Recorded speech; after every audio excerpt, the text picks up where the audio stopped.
হামলা প্রতিহতের মধ্যে সেই সকল হামলা প্রতিহত করতে গিয়ে যারা নেতৃত্ব দিয়েছে, রাজপথ থেকে উঠে আসা নেতৃত্ব, গাজী ওয়াহিদুজ্জামান লাবলু, শেখ রিয়াজউদ্দিন রানা, সোহরাওয়ার্দী হোসেন হাওলাদার সহ নেতৃবৃন্দ। এখানে সঞ্চালনা করছেন আমাদের আরেক প্রিয় নেতা নিজামউদ্দিন।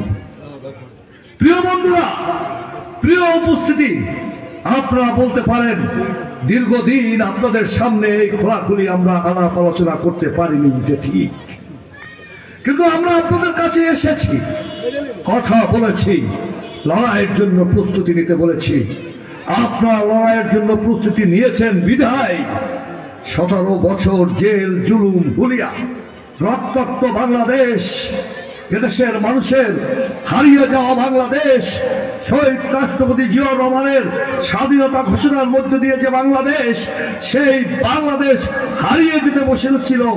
আমরা রক্তাক্ত হয়ে, আমরা জীবন দিয়ে, আমাদের সন্তানরা জীবন দিয়ে বাংলাদেশের মানুষকে উদ্ধার করেছে।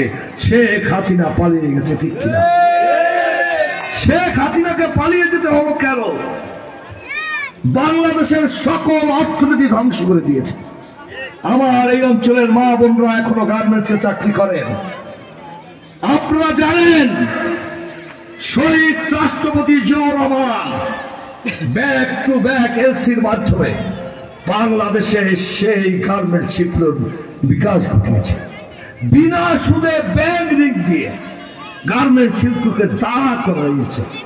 তখন অনেক অর্থনীতিবিদ বলেছে, আপনি প্রেসিডেন্ট এটা করেন না, সকল কিছু লুট হয়ে ভারতে পাচার হয়ে যাবে।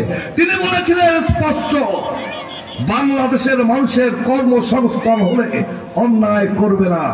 আজকে